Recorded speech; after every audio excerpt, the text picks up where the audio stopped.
Video में हमने बात की थी फिस्टुला कितने प्रकार के होते हैं, और आज हम बात करेंगे कॉम्प्लेक्स फिस्टुलाज क्या होते हैं, उनको कैसे डायग्नोस किया जाता है और उनका ट्रीटमेंट कैसे होना चाहिए, और अगर टाइम पे समय पे इलाज नहीं कराए तो उसके कारण क्या क्या नुकसान हो सकते हैं। साथियों, कॉम्प्लेक्स फिस्टुला एक गंभीर बीमारी होती है और एक कॉम्प्लिकेट बीमारी होती है। इसमें जो हमारे पहले एनालैप्सिस बनी थी या फोड़ा बन गया था, उसका पस जो है वहाँ से एनल मल द्वार से आगे एनल कैनाल से हर स्किन में आता है, ग्लूटल रीजन में या पेरियन रीजन में। मतलब टनल इतनी लंबी होती है कि वो एक हिस्सा, एक तो ओपनिंग उसकी एनल कैनाल में होती है और दूसरी ओपनिंग दोनों स्फिंक्टर के थ्रू क्रॉस करते हुए स्किन का पेरियन रीजन में स्किन में आती है। तो एक लंबा फिस्टुला होता है जो दोनों मसल को इन्वॉल्व करता है। कभी कभी ये ऊपर की तरफ चलता है जिसको सुप्रालेटरल फिस्टुला बोलते हैं, कभी ये नीचे आता है जिसको इन्फ्रालेटरल फिस्टुला बोलते हैं, कभी कभी दोनों साइड में चले जाता है, मतलब कूल्हे के दोनों साइड में, ग्लूटियस के दोनों साइड में ही इसका ट्रैक बन जाते हैं। उनको बायलेटरल इस्टियोलेटरल फिस्टुला। इसके कई प्रकार होते हैं, इसमें एक मल्टीपल ट्रैक्स हो सकते हैं, 2 ट्रैक्स होते हैं, 3 ट्रैक्स होते हैं, दोनों तरफ के कूलों को इन्वॉल्व कर सकता है। ऊपर जब पहले डायफ्राम की तरफ चले जाता है तो ये बीमारी गंभीर बीमारी होती है। तो ऐसी कोई तकलीफ हो तो तुरंत प्रभाव से हमें सर्जन को दिखाना होता है, डॉक्टर को, और वो आपको बताएगी आपको कौन सी जांच करानी है। कॉमन, जो मोस्ट कॉमन और गोल्ड स्टैंडर्ड जांच है वो होती है एमआरआई, और इसको हम बोलते हैं एमआर फिस्टुलोग्राम।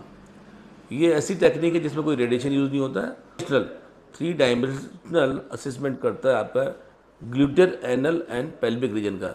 तो इसके द्वारा हम पूरे जितने भी ट्रैक्ट हैं, चाहे एक ट्रैक्ट हो, 2 ट्रैक्ट हो, दोनों तरफ हो या मल्टीपल ट्रैक्ट हो, और अंदर की ओपनिंग कहाँ है, एक्सटर्नल ओपनिंग कहाँ है, साथ में कोई मवाद तो नहीं है, ये सब की जानकारी हमको एमआरआई से मिल जाती है।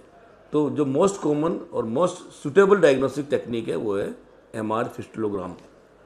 उसके अतिरिक्त हम एंडो एनल सोनोग्राफी करा सकते हैं, और इसके अतिरिक्त हम एनोस्कोपी कर सकते हैं। इसको द्वारा हम फिस्टुला की कॉम्प्लेक्सिटी के बारे में जानकारी हासिल करते हैं। जब आपके डॉक्टर ने ये पता कर लिया कि आपको कॉम्प्लेक्स फिस्टुला है, तो फिस्टुला सर्जरी करने वाले डॉक्टर से या तो वो स्वयं करते हैं या उसे तुरंत संपर्क करें। और इस बीमारी का इलाज 2-3 विधियों के द्वारा होता है। कई बार हम एक स्टेज में ऑपरेशन कर देते हैं, कई बार 2 स्टेज में, 3 स्टेज में ऑपरेशन होता है। और आजकल चूँकि लेजर आ गई है तो लेजर में हम मल्टीपल ट्रैक्ट को एक ही बार में डील कर सकते हैं। कॉमन जो होती है कि एक ओपन सर्जरी होती है जिसमें हम जितनी भी फिस्टुला है उसको निकाल लें, काट लें, और उनको काट के और साथ मांसपेशी भी कट जाती है। तो ऐसे मांस काफ़ी ज़्यादा कट जाता है और फिर हम उसको मांसपेशी को रिपेयर करते हैं। इसको बोलते हैं primary fistulectomy and repair of the sphincter muscle. इसके है कि मसल जब हम काट जाते हैं, क्योंकि दोनों मसल को ही थ्रू फिस्टुला जाता है, ऐसी स्थिति में जब मसल काटेंगे और मसल हील होगी तो समटाइम्स 1 to 5% केसेज में मल द्वारा रोकने की क्षमता कमज़ोर पड़ सकती है। मतलब नॉर्मल नहीं आती है, हल्का फुल्का कभी आपको ऑटोमेटिक गैस पास हो जाएगी, या हल्का वाली आपकी बेड वेटिंग हो जाएगी, या आपका पानी निकल जाएगा, कभी कभी आपको ज़ोर से छींक आएगी तो मल निकल गया। तो इसी कारण से फिर और भी टेक्निक आई, जैसे सिटोन टेक्निक आई जिसमें हम छाछूत लगा देते हैं। लेकिन छाछूत में भी कई प्रॉब्लम है कि वो हर तरह के फिस्टुला में सक्सेस नहीं होता है। फिर हमारे पास आ गई हम इसको हाइब्रिड सर्जरी करें जिसमें लेजर का उपयोग भी करें, और कुछ हम अदर टेक्निक को लिफ्ट कर देते हैं, स्लॉप कर लेते हैं, या हम वाफ्ट करते हैं, जैसे वीडियो के द्वारा हम देख लेते हैं विभिन्न ट्रैक्ट को, उसको लेजर से कर देते हैं। सेप्टल और मोस्ट फेवरेबल सर्जरी होती है hybrid laser surgery. Hybrid laser surgery में हम पहले तो मरीज को ऑपरेशन के दौरान सब उसके ट्रैक्ट को आइडेंटिफाई करते हैं, अंदर की ओपनिंग को आइडेंटिफाई करते हैं और बाहर की ओपनिंग को आइडेंटिफाई करके जितने भी ट्रैक्ट उनको सबको लेजर से एब्लेट कर देते हैं। जो बाहर क्यूटेनियस और फेट वाला पोर्शन उसको निकाल देते हैं। मसलर पोर्शन को हम सिर्फ लेजर से ही करते हैं, उसको मसल्स को काटते नहीं हैं। अंदर की ओपनिंग लेजर से हम एब्लेट कर देते हैं और अंदर की ओपनिंग को बंद कर देते हैं, और वहाँ के पूरे ट्रैक्स को क्यूरेट करके सफाई कर लेते हैं, और बाद में मरीज को ड्रेसिंग चलती रहती है, और 2 या 3 महीने में पूरा घाव हील हो जाता है।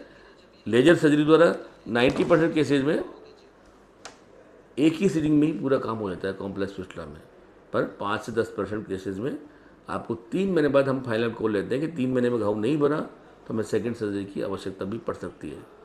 तो हम ओपन सर्जरी में और लेजर सर्जरी में क्या डिफरेंस पाएंगे कि ओपन सर्जरी में घाव बड़ा होगा, हमें सब मांसपेशी काटनी पड़ेगी, फिर उनको सूचर करना पड़ेगा। ऐसी परिस्थिति में जो मल को रोकने की जो क्षमता होती है वो कुछ परसेंटेज कमज़ोर पड़ सकती है। लेजर में यह फ़ायदा है कि हम चूँकि मांसपेशियों को काटते नहीं हैं, वो लेजर से एब्लेट करते हैं, तो उसमें मल रोकने की क्षमता पूर्णतः बनी रहती है। दूसरा फ़ायदा यह है कि हम दोनों साइड की फिस्टुला का ऑपरेशन एक ही साथ में कर सकते हैं। अगर आपको 3-4 फिस्टुला है, ट्रैक्ट है, टनल्स है, तो उनको भी एक ही बार में डील कर सकते हैं। और चूँकि ज़्यादा काटपीटी नहीं होती है, खून का स्राव कम होता है, घाव छोटे होते हैं, घाव जल्दी भरते हैं, दर्द कम होता है, अस्पताल से जल्दी छुट्टी होती है। ये सब कुछ फ़ायदे लेजर्स के हैं। लेजर हाइब्रिड सर्जरी, पर मैं ये नहीं कहता कि लेजर हाइब्रिड सर्जरी ही कराइए, आप ओपन भी कराइए। समटाइम जब ओपन सर्जरी के भी फ़ायदे हैं, लेकिन चूँकि उसमें मांसपेशी काटते हैं तो उसको जोड़ते तो कई बार उसमें मल रोकने की क्षमता कमज़ोर पड़ सकती है। और आपको डॉक्टर की सलाह मानना चाहिए। डॉक्टर्स की सलाह के अनुसार ड्रेसिंग कराइए, साफ़ रखिए, और बाद में दोबारा कोई तकलीफ नहीं हो तो अपना खान पान में बदलाव लाइए, लाइफ स्टाइल को चेंज करिए। इससे आपको बीमारी से संपूर्ण छुटकारा मिल जाएगा। तो ये तो रही बात कॉम्प्लेक्स फिस्टुला को हम कैसे डायग्नोस करेंगे, कैसे कौन सी जांच कराएंगे, उसका इलाज किस तरीके से होता है। तो साथ ही ये रखिए हम बात में कॉम्प्लेक्स फिस्टुला की और सिंपल फिस्टुला की बातें। अगले एपिसोड में इन नटशेल में देखेंगे कि हमें फिस्टुला को अवॉइड करने के लिए, रोकने के लिए क्या क्या सावधानी बरतना चाहिए, और फिस्टुला की ड्रेसिंग में क्या क्या हमें अच्छे से उसकी ड्रेसिंग कराना चाहिए, क्योंकि ड्रेसिंग का फिस्टुला में बहुत बड़ा रोल है। तो अगले एपिसोड में हम देखेंगे कि फिस्टुला की ड्रेसिंग को अच्छे से कैसे किया जाता है और क्या क्या मेडिसिन का उसमें स्प्रेज का उपयोग करते हैं। धन्यवाद।